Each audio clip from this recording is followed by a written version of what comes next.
Decent from that hashtag. Sure. How you doing today, man? I'm good, man. I looked at your background though. You look like you were at my house. I was like, wait, Yeah. why are you? But the mouth, It's always silence, and everything. interesting. I was like, wait, what? Did they let you in? Right. It's always interesting. Like everybody's like always looks and is like, what is that? What is this? It's Oh like man, you see different these things. interviews. I'm looking at backgrounds now. Yeah, yeah, please do. Yeah, we talk about shoes, talk about anything back here. Man, I just want to talk. Well, I want to talk about the powerful performance you give in this, but more so as an executive producer, how did this come across your desk, and Mhm. what made you take on such a story and a role that really went under a lot of people's eyes, even out here? Mhm. Being in LA and being, having family in Georgia, like it Mhm. slipped under people's eyes. So, how Mhm. did it get to your desk, and what made you want to take on this role?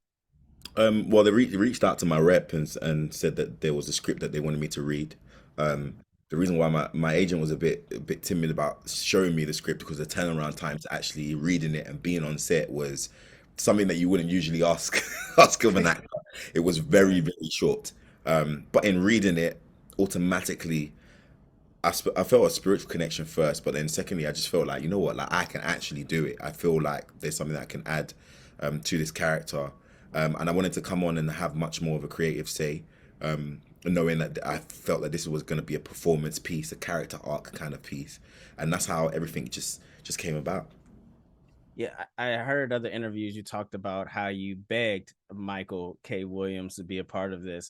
Yeah. I just want to know the actual like begging, courting process because his Email, send a performance, letter, you know what I mean?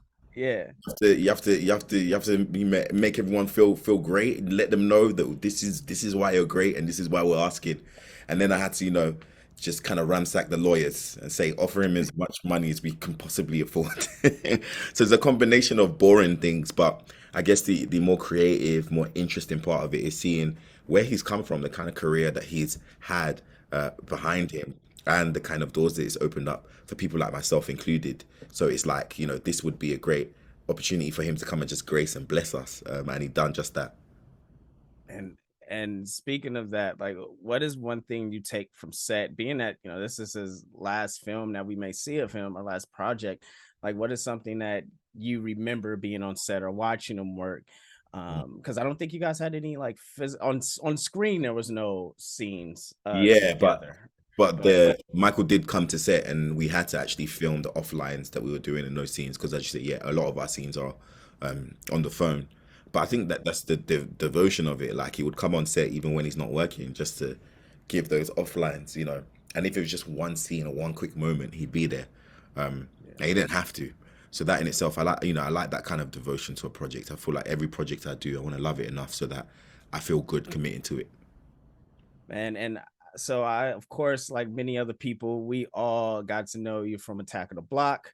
But Mhm. me, like seeing just the wide spectrum of films and projects that you've created, from big budget to your director kept calling this a little indie film. To me, it really felt like a big screen movie. Seeing it in the big screen felt Mm. like a big budget movie. But I understand what she was talking about. Yeah, I mean that's What how you is make 6 million looks like 65. right, You right, have to. right, right. You know what I'm saying? Well, what is it about these projects, man? And what's the, I don't want to say what's the end goal, but now that you've done all these things and like you talked about mental health and you taking that break and really standing on yours, like what is it now that you're looking at in this next phase or chapter of John? It's just a continuous celebration of the art that I was trained to do. I feel like when I started professionally acting, people were trying to give me a definition about what acting is, even though I've gone through the training. And for me, just remembering my training, acting is about transcending self to be other people, and it doesn't have to be people you relate to.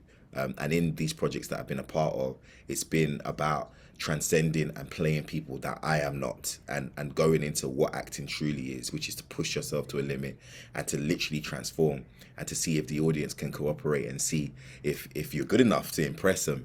And that's on something that I've been doing between this project, The Woman King, Declan Tyrone. It's just like doing different things, and continuing that because that's an actor's job, man, to go into the lives of people that he may not know or may not relate to and to show people a element of truth.